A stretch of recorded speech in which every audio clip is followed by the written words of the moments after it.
olutalo nga luweze, tuliyambale ngule, tuliyambale ngule, tuliyambale ngule, olutalo nga luweze, tuliyambale ngule, tulivima mu Uganda. When the struggle is over, we shall wear the victor's crown. We shall wear the victor's crown. We shall wear the victor's crown. When the struggle is over, we shall wear the victor's crown.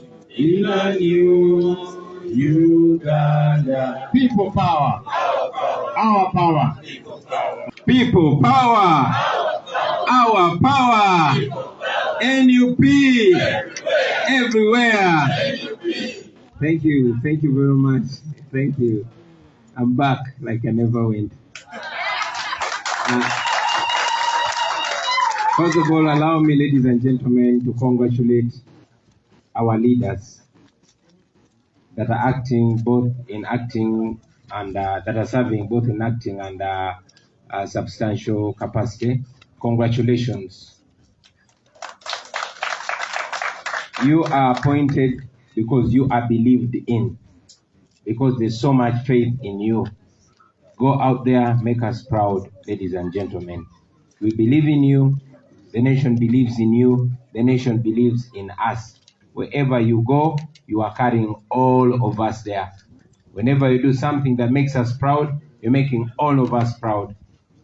And yes, whenever you do something or you're involved in something that brings disrepute, it brings it to all of us. But we are confident and hopeful that you're going to represent us well. Go shine. Go make us proud. Go make the nation proud. People look up to us. They have so much hope in us. Our duty is to keep that hope alive. I salute you. I salute all of you comrades that have made us proud in all the offices that you sit in. Recently, I tweeted and asked some of you, abaino mutwalo bagompere honorable Jays. Abamu bangambe mwakumwadde nsimanyi mutwalo kigwo mwamwadde gwe Uganda. Bomba mwamwadde gwe Uganda temumanja nze nateteegeza gwe Ukraine. But I thank you, ladies and gentlemen. Today, I would like to address you on 3 or 4 main issues, ladies and gentlemen. At the beginning of this month, I traveled to Venice in Italy and later on in the Telluride Mountains in America. We had gone for the official screening of our new documentary film called Bobi Wine, Ghetto President. Although National Geographic, which is now taken over its distribution, has renamed it The People's President. The documentary, ladies and gentlemen, chronicles the details of our struggle since we started practically taking on the dictatorship. But most importantly, it highlights on the horrors that the people of Uganda have suffered under General Museveni. Never has it been done in Uganda or even in Africa to, in a detailed way, document the realities that the people are going through. You will notice that General Museveni has been very smart. He used the word siyasa when he had just come. Some of us didn't understand because we were too young. But Museveni was smart, very smart in painting a rosy picture about his rule. Internationally, he was, the benevolent dictator, to the extent that some leaders, like President Clinton, called him the new breed of leaders in Africa. They didn't know the kind of brutal dictator that Museveni was. And you'll agree with me that in this movie, in this documentary, we've been able to unmask Museveni and his dictatorship. We've been able to show the true picture of Museveni. I'll also inform you that Museveni spends billions of taxpayers' money paying lobbyists in America and Europe to paint a glossy picture of his rule.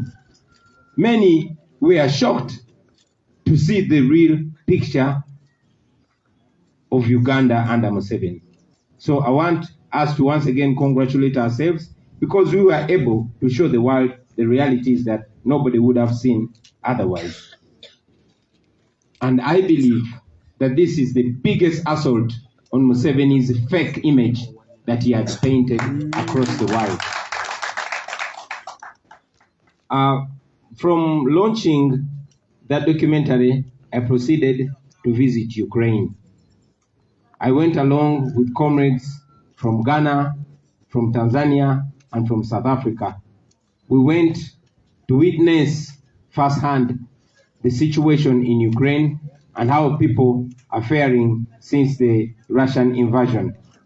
Ladies and gentlemen, I and many other people that believe in freedom and independence, we believe that Ukraine, like all other countries, deserve freedom, deserve independence. The same way we support countries like South Sudan, countries like Somaliland, we support Ukraine to remain free from dominion and to remain independent. Although some African countries, and particularly those that are ruled by dictators, have come out to stand with Russia, I want to make it clear that this is not a war of Russia, this is a war of Putin. Many of the Russians actually disagree with this war, but like Uganda, many of them cannot protest, they get arrested. You know, dictators always stand with each other. That is why mainly the dictators in Africa either abstained from voting or outrightly supported Putin. Why? Because they relate with Putin at a personal level. They get their favorite toys, their favorite tools of suppression, that is weapons, from Russia. And therefore, they are, conditioned to stand with Russia, ladies and gentlemen. We must not forget that the Russian narrative has sunk so much in Africa. We salute the Soviet Union for standing with us in our struggles against colonialism. But I must remind you that Ukraine was also part of the Soviet Union when we were fighting colonialism. So when we stand with the people of Ukraine, I've heard some regime propagandists claiming that we are not standing with the people that stood with us during our struggle for independence. I will remind you that in particular, the freedom fighters of South Africa, in particular the armed wing, the Mkonto Usizwe, 40% of them were trained in Ukraine in their struggle for freedom in South Africa. Therefore, by standing with Ukraine, we are not only standing on the right side of history. We are not only doing the right thing, but we are actually returning a favor.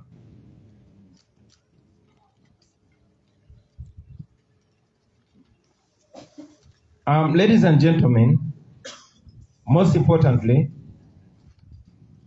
I, on behalf of the National Unity Platform, want to welcome and thank the European Union for the resolution they passed deterring the oil companies under their influence from supporting the East African crude oil pipeline. And we are glad that they cited the issues clearly, gross, environmental abuses. For a long time, ladies and gentlemen, we have been calling upon the international community to stop being the wing beneath Museveni's wing. We've been asking them to stop standing with dictator Museveni. You all remember that the EU Parliament passed a resolution condemning the rigged election of 2021. And this is yet another prayer that has been answered. We know that we need our oil. We know that that oil is supposed to change the lives of the people of Uganda. But we also know that General Museveni has said it not only once, that that is his oil. We tell Museveni, that is not your oil, that is our oil. It will be betrayal, it would be a disservice to the people of Uganda if the world's democracies stood with a dictator who is only using the resources of Uganda to enrich himself and to subjugate the people of Uganda. We therefore welcome that resolution, and we want even more. We've been calling for sanctions. And it's at this time that I want to salute our diaspora teams and all Ugandans that have added their voices on our calls. We called for sanctions for Museveni and all those that he uses to oppress Ugandans. We got some sanctions against the likes of Abel Kandiho. We welcomed them, but that was not enough. We want sanctions against Museveni and his son as well. We have got,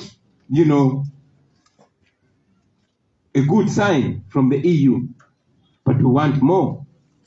Just yesterday we learned that iPod is also packing up. We've been telling iPod that for us we are not Museveni's friends. We are not interested in having tea and taking pictures with him, because that is in a way, legitimizing his rule. So we are thankful that iPod also saw what we want, but we want more.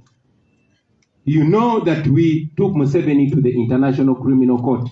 We are looking forward to a day when the International Criminal Court will also sanction Museveni, his son, and all those murderous people that he uses to kill the people of Uganda. Ladies and gentlemen, while those are very important issues, I will not forget to mention that today is a full year since our comrade MPs, Honorable Sejirinya Muhammad and Honorable Alan Sewanyana, are incarcerated with no justification whatsoever. We continue to call for their release. Also, ladies and gentlemen, you all have seen that there is a new wave of abductions, gross human rights abuses, and I expected everybody to raise their voice on that. No wonder that the EU Parliament has cited gross human rights abuses. Forget those that have been evicted off their land. Over 100,000 people have been evicted from their land, especially in the Bunyoro region, and in most cases violently, to apparently pave way for the pipeline. Now, any government that thinks development does not include the well-being of people and respecting their fundamental rights, that's a wrong government, ladies and gentlemen. Finally, I will also add my voice on the people of Uganda that are suffering in the diaspora.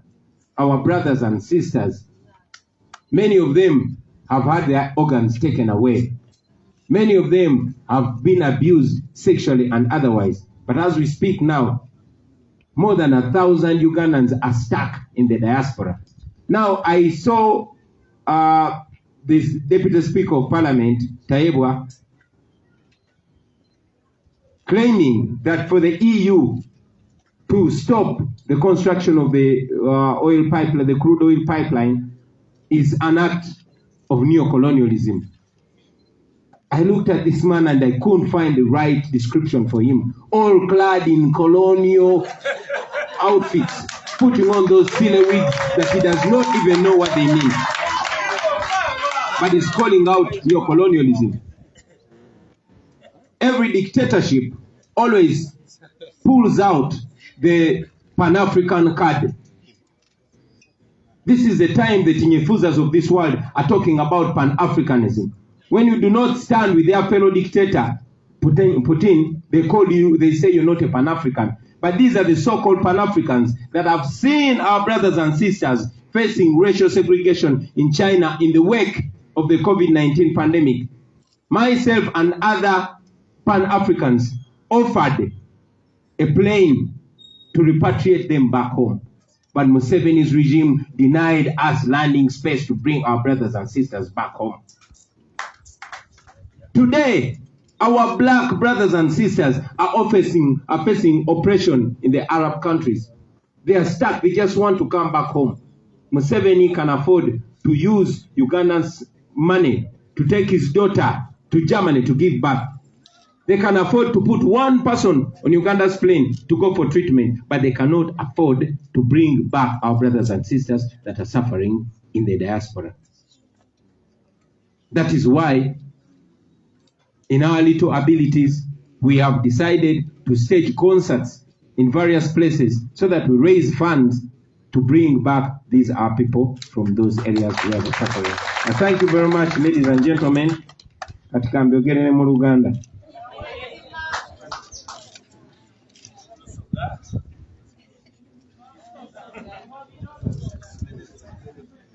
Noluso. Basebo ne banyabo nja kusooka okuyozaayoza abakulembeze baffe kati abagenda okubanga nabo batuula ku National Executive Committee. Tubayozaayoza abasebo ne banyabo wamu okutukulembera mu mitendera egy'enjawulo mu yogeyoge ennyo. Njagala okubajjukiza nti mwalondeddwa kuba mwesigibwa. Mwalondeddwa kuba essuubi lingi lye tubalinamu. N'okusingira ddala mwalondeddwa kuba tumanyi ate mujja kutumbula essuubi ly'Abannayuganda lingi. Tubasindika mugende mukole buli ekisoboka. Mukole buli ekisoboka basebo ne bannyabo mwongere abantu baffe essuubi. Tubayozaayoza era tubagaliza okuweereza okulungi. Nja kwebaza n'abakulembeze bannange mwenna abatuweeseza ekitiibwa yonna gye mutuula. Gye buvuddeko nabasaba musindikireyo Honorable Ssenyonyi omutwalo olw'okukwatanga agabbi. Era mbebaza mwenna abamusindikidde omutwalo naddala abantegedde oba basindise gwe Uganda weebale nnyo naye tommanja kwanze nadde ntegeeza gwansindala. Naye mwebale nnyo mwebale ddala basebo ne bannyabo. Olwaliro njagadde kwogera ku nsonga 3 oba 4. Ensonga esooka njagadde obategeeza nti ku ntandikwa y'omwezi guno nagenda mu kibuga kya Italy ekya Venice nevaayo nengenda mu nsozi za Telluride eyo waliyo film festival era nga twali tugenze kutongoza firimu oba documentary eraga olugendo lwaffe nga bwe lubadde bukyanga twesowolayo kutandika kulwanira ddembe lyaffe na nkyukakyuka mu ggwanga lyaffe Uganda.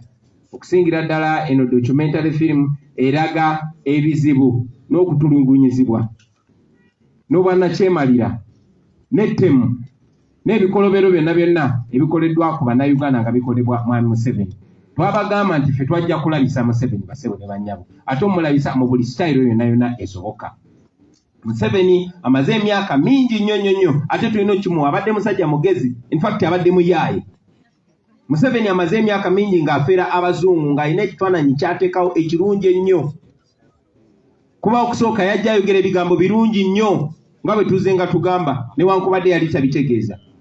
Naye yagenda n'afeera abazungu bonna ne bakkiriza. Clinton yatuuka n'omuyita nti tuwafunye omugigi omupya ogw'abakulembeze b'Afrika. Bw'atyo basobodde otufugira emyaka 36. Nga bw'agenda eri ebweru bamanyi buli kimu kirungi e Uganda. Ng'akozesa ssente z'omusolo nnyingi nnyo biliyoni ne biliyoni okusasula zi kampani ezo ezikuba obulango. Nga yeekubira obulango ng'alinga Coca-Cola. Abantu bangi nnyo amawanga mangi nga gayiwa ssente mu Uganda nga tegamanyi nti gaziwa mutemu, tegamanyi nti gasasulira kutemula Bannayuganda. Naye kya mukisa nti twasobola okukola firimu eno era buli agirabyeko n'agenda ogirabako ajja kulaba ettemu lya Museveni. Buli agirabyeko tayagala kulaba ku Museveni. Era nga bwe twabasuubiza tugenda kwambula ku Museveni paka akomonda akasembayo. Eno documentary nina essanyu bategeeza nti omukutu gaggadde gwe bayita National Geographic gwe gugenda okugiraga ensi yonna. Museveni talina waagishoppingira nti musaleeko internet musaleeko simanyi TV eno n'eri nedda. Egenda mulabisa mu buli ango buli wamu. Ekyo tukyenyumirizaamu nnyo basebo ne bannyabo. Eno documentary basooka giyita Bobi Wine Ghetto President naye National Geographic n'abeekenneenyo baagirabye ne bakyusa ne bagituuma The People's President. So temulekera okulabisa Museveni. Yamala ebbanga ngezaako balaga nti byetwogera byetumulabisa ebikola amakulu. Bikola amakulu mangi nnyo basebo ne bannyabo. Tuli mu lutalo ate ekyokulwanyisa kye tusinga okuba nakyo ekyamaanyi ye kamera. Tumulabisiza tugenda maaso n'omulabisa yalimanya kyalituwa. ensonga ey'okubiri basebo ne banyabo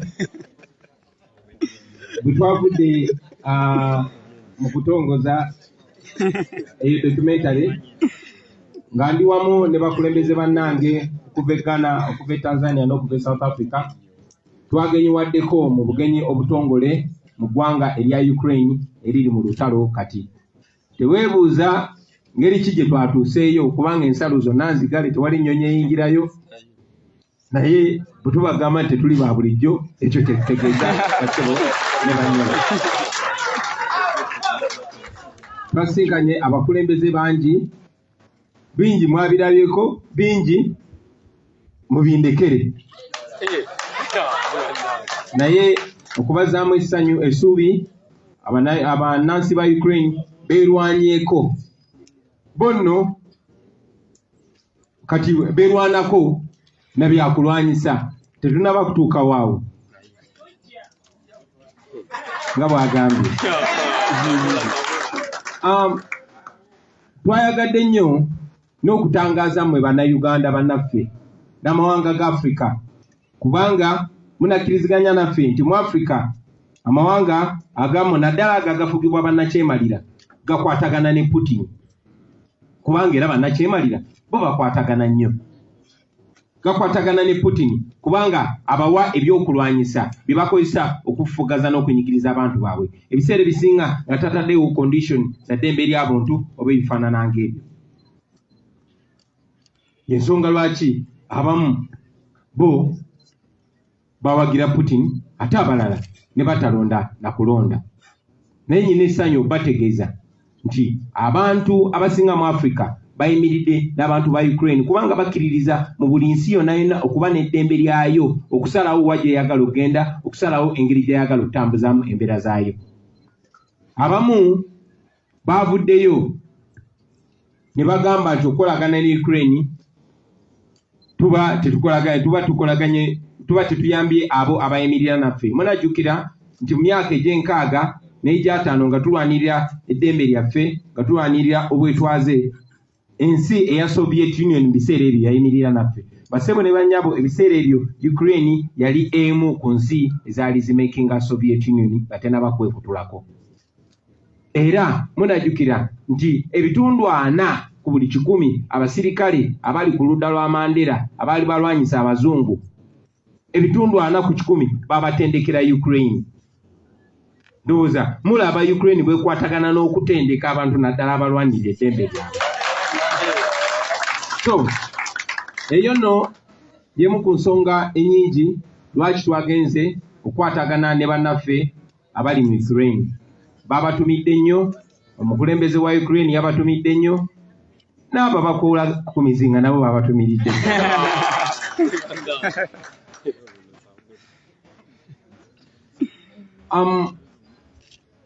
Ensonga endala basebo ne bannyabo gye twagadde okwogerako, njagadde ku lwange ne ku lw'ekibiina kya National Unity Platform ne ku lw'Abannayuganda bonna abannondo okubeera pulezidenti waabwe.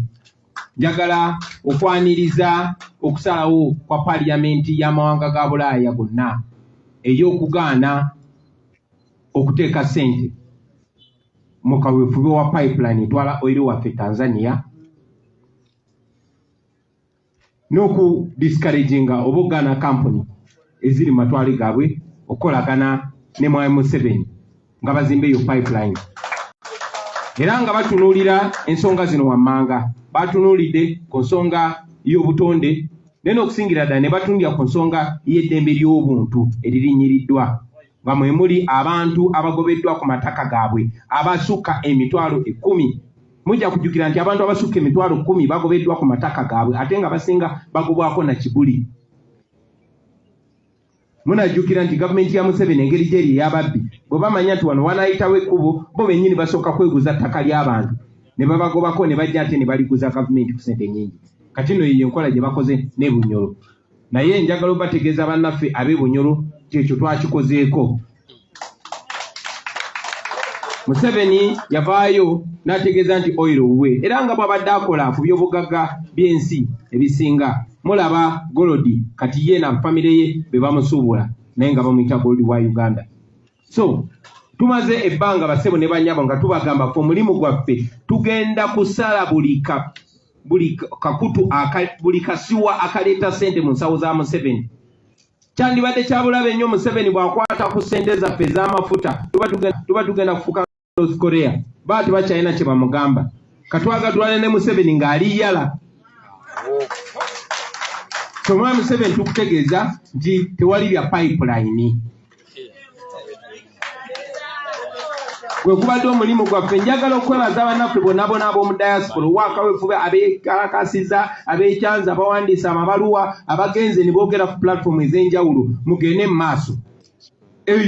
Si kyakyama kye tubaddenga tusaba Naki okusibwa ku Museveni n'abo baakozesa. Yes, baasiba kubamu bakandiho n'abalala ne twagala Museveni ne mutabani we n'abalala.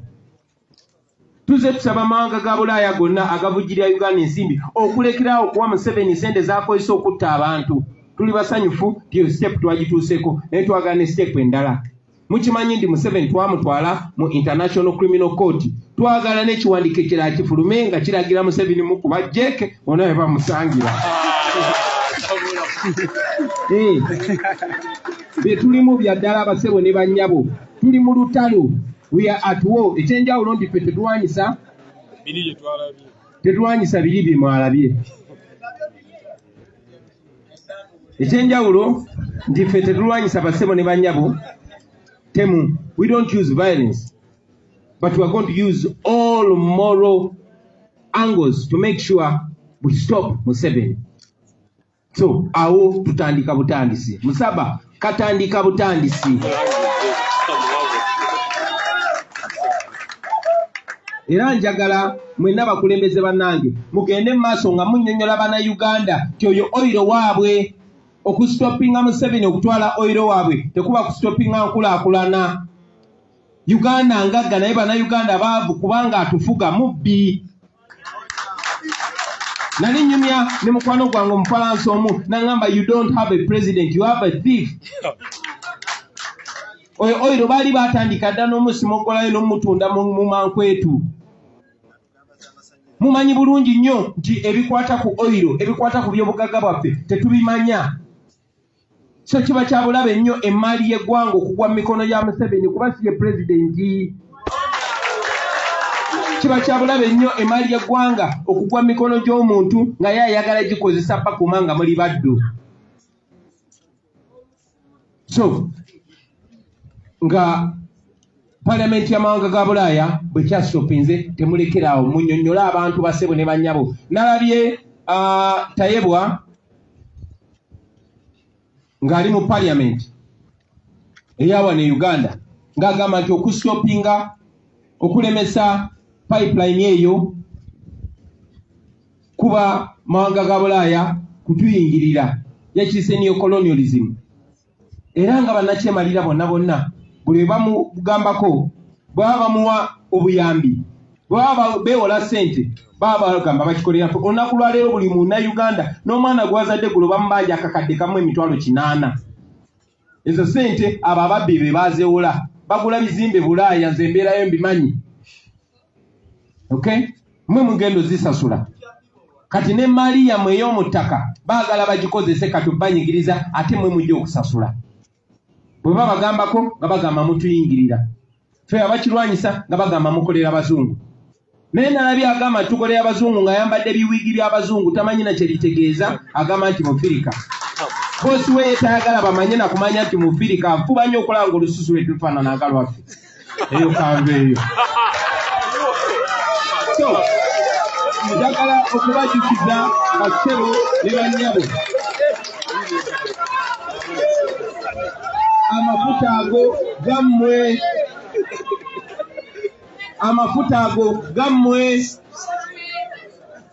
era tegalina kuva wano Uganda okujjako nga muli sure tigagenda kutambula bwe gati gagenda bajuna bwe gati. Museveni tolina gy'ogatwala mpoza n'agasombera mu bidomola. So kikulu nnyo bakulembeze bannange kino mukinnyonnyole bannayuganda bakimanye Museveni aleme kusika eyo eriyo kulimbalimba bana Uganda ola Bobi Wine katagenze agambye abazungu badulemese nkulakulana. Tewali nkulakulana. Museveni oil agamba wefe tugamba Museveni oil siwo. Kyandibadde na kirungi nnyo Museveni n'asooka n'avaawo nekyoka tunyumirwa oil wa. Lwaki omuntu w'emyaka 8 atukolera contract gye tugenda okusasula ffe nga tukyaliwo? Bawo batandise n'okugira omukuomu. Eyo katuveeyo basebo ne banyabo sobola kuva gulu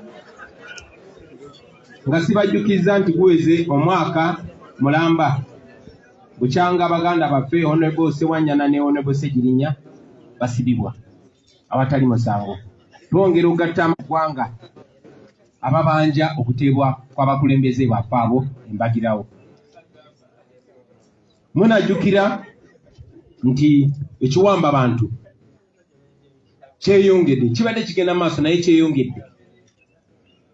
Museveni ne batemu banne bakyagenda maaso okuwamba abantu. Tetukyerabira era tugende maaso okubanja abantu baffe abo.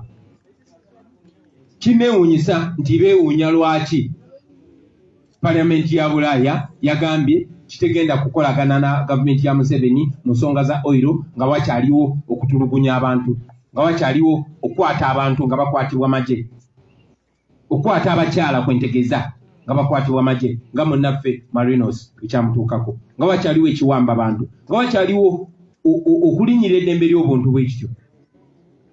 Okusingira ddala abasebo ne bannyabo bannaffe bangi abasukka mu 100 bali mu mawanga ag'Abawalabu basiraanye tebalina bwe bakomawo. Abasinga okubatwala kampuni zino abo bali mu gavumenti n'abo abali mu famire ya Museveni. Kyannaku nti saawa zino boogera ku Pan-Africanism, boogera ku mwana w'Omufirika, naye nga abantu be bamu batunuulira ku zitivi ez'enjawulo abaana b'Abafirika nga baali babonaabonera mu ggwanga lya China nga COVID yakatandika, nga gavumenti ya Uganda obutafa nako na gavumenti endala ezajjayo abantu baazo yagaana okujjayo Bannayuganda. Ne bwe neesobolayo nekwatagana ne badduka bannange okwetoola ensi yonna ne batuwa ennyonyi ya bwerere okuleeta Abannayuganda bakomyawo. Gavumenti ya Museveni yatugaana okupaakinga ennyonyi eyo ku kisaawe kyaffe wano Entebbe. Era bannaffe ne basiraamirayo bwe bati. Olunaku lwa leero bannaffe bangi bali mawanga ga Buwalabu, bali Dubai, bali Qatar, bali Saudi Arabia ne walala bangi babasalamu ebitundu byabwe ne babitunda ensigo n'ebirala. Bangi mubalabye ku butambi nga beegayirira obbakomyawo, just kubakomyawo bukomya.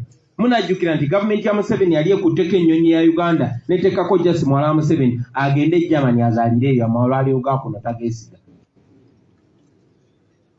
Gavumenti yawo ne yali ekutteko ennyonyi n'egipangisa netwala omuntu omu okugenda okujjanjabwa. Bannayuganda 10 bali eyo basiraaniddeyo. Gavumenti ya Uganda terina kye yakoze. Naye eyogera ku Pan-Africanism kugamba obeera Mufirika ng'oli wa famire ya Museveni. Oba toli wa famire ya Museveni toba Mufirika. Ensonga za Afrika ziba zikwata ku Museveni ne banne baba nga waliwo okufuna.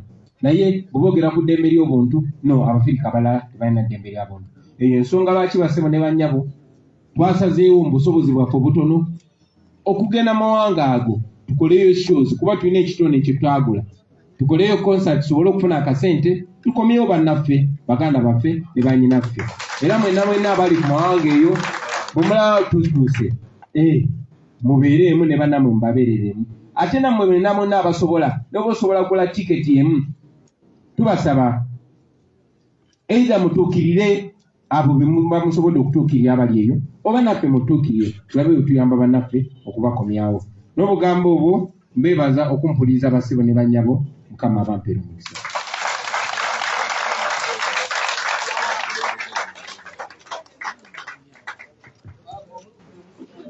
President goko myongo yokya. Ndowooza tujja kukkirizanga mukoso okwobulemuko okomewo ng'oliko bumansuka. Ndowooza President ebigambo byonna byonna byogedde. I'm sure there is no question. Wawanise omukono. Thank you very much, Sebo. People power, our power. Does it so catch about iPod. Nachogeddeko banange bakyogeddeko. iPod. Yes. Abaleeta iPod baganda baffe ab'e Bulaaya. Kirowoozo kyali kirungi nnyo. Ebibiina by'obufuzi kusinkananga bikubaganya ebirowoozo. It's an inter-party organization on dialogue. Ekyennaku Mwai Museveni tosobola kuteesa naye. Tosobola kuteesa na muntu ng'atadde malikupu ye ku nsingo yo n'agamba nti ate katuteese. Tosobola kuteesa na muntu ng'ali mu kuwamba abantu baffe, ali mu kubatemula. Tewali ngeri yonna yonna gye tuyinza kuteesa. Eba meaningless dialogue. Era baganda baffe aba iPod twabagamba tetugenda kuteesa nannakyemalira atawa kitiibwa kuteesa mugenda kuteesa kuki. Mwai Museveni okuteesa kwe kuno okugwe ne bammawo ngweki oyagala sente meka ate ffe tetuli mu ezo style.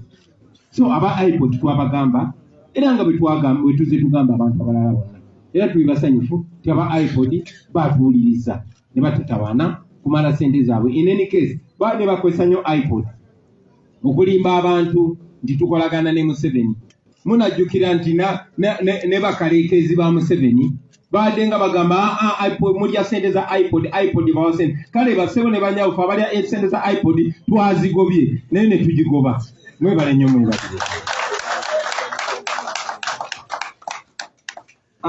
Derek asked how it's helping the common Ugandan, how sanctions help the common Ugandans. Let me rephrase your question. You seem to be asking how reducing and weakening Museveni helps Ugandans. Museveni is Uganda's biggest problem. Museveni is a threat to Uganda. In fact, to Uganda, Museveni is an existential threat. If we have Museveni longer, we are going to have a more divided Uganda because he focuses on dividing Ugandans. He focuses on destroying Uganda. You will notice that dictators rarely survive when they do not have foreign support. Amin survived because he was supported by the West. Once they dropped him, he was down. Gaddafi survived because he was being supported by the West. When they dropped him, he was down. The same was to dictators like Mugabe, etc. Uganda survives on foreign aid. The money that we borrow, which money you and your children and your grandchildren are going to pay, is borrowed and stolen. That's why we want to stop that. We want to weaken Museveni in any way. We want to dismantle the Museveni dictatorship. We want to remove a dictator. We want Museveni to fall. That is why we cut all his ties, ladies and gentlemen. Simanyo banchinyonyolenji kati.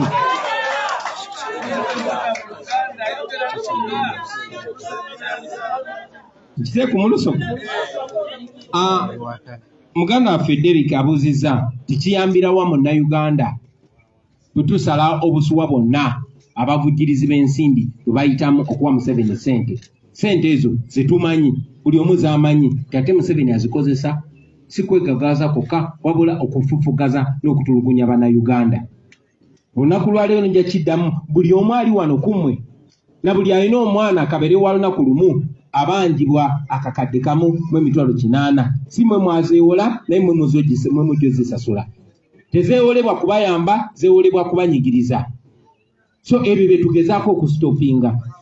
Era ne bwe mulaba tusinkana buli mukulembeze akwatagana ne Museveni, twagala tusale buli kasuwa akasapootinga Museveni abeere nga talina gy'agenda kuwola ssente ate nga bazibanja ffe atazikozese okunyigiriza ffe. Twagala gavumenti ya Museveni tugikuba ekigwo basebo ne bannyawo kubanga talondebwangako. Museveni kyabulabe nnyo eri Uganda. Museveni kyekyobulabe ekisinga eri Uganda kubanga yawudde eggwanga. Abannayuganda abamazeemu ne pride ey'okubeera bannayuganda tebakyenyumiriza mu nsi yaabwe. Twetaaga enkyukakyuka eyo obunnambiro. Bannakyemalira basinga basavayivinga kubanga baba n'okuvujjirira kw'ensimbi eziva e Bulaaya. Amawanga g'e Bulaaya bwe galekera awo okubawagira olwo baba bawedde. Yensonga lwaki tuyita mu mawanga gano gonna nga tubagamba mulekeraawo okwekulubesa ne nakyemalira, oba si kyo nammwe muli bannakyemalira. Mulekeraawo okusupportinga crime, oba si kyo nammwe muli ba crime. Tubasomera nno abo abazungu. So kitukakatako Museveni agamba nti ffe abazungu bwe batusupportinga. Kati ate lwaki anyiiga bwe tugaana abazungu omusupportinga? Ekyo nduuza kikulage ti Museveni papeti w'abazungu. Museveni kagologoozi k'abazungu. Genda otugubire wano, genda otukole ki, kanaffe mwatunyigira. So tukola buli kisoboka era tujja genda maaso okukola buli kisoboka okulaba nga tusala buli kalingi. Twagala amawanga ago ga democracy kubanga tugamanyi go gawe eddembe, gawe ekitiibwa eddembe ly'obuntu, gawe ekitiibwa democracy, gawe ekitiibwa enfuga ey'amateeka. Twagala gesende Museveni gamusenze kati twagala buli ggwanga limulabe ng'omugenge. Kati oyo tumukabemu nga talina gy'addukira. Mwebale nnyo mwebaliyeeka. Olutalo nga luweze tuliyambale ngule.